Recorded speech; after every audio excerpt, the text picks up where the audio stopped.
Toshkent vaksina va zardoblar ilmiy tadqiqot instituti faoliyatiga oid yangiliklar hafta xabarnomasida. E'tiboringizda hafta dayjesti. Vaksina ta'sir qilayotganining 3 ta asosiy belgisi nomli video material ijtimoiy tarmoqlar yuzini ko'rdi. Ayollarni e'zozlash oyligi doirasida institut xotin-qizlari uchun mazmunli dam olish tashkil etildi. Institut olimi nufuzli xalqaro ilmiy tahririyat a'zosiga aylandi. Institutimiz va A-Star o'rtasida onlayn uchrashuv bo'lib o'tdi.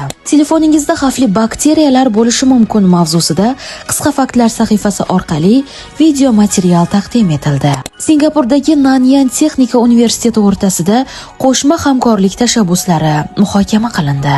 Next Gen Student Research Conference 2026 ilmiy konferensiyasi bo'lib o'tdi. Shu va shu kabi xabarlardan doimo boxabar bo'lishni istasangiz, bizni ijtimoiy tarmoqlardagi sahifalarimizni kuzatib boring.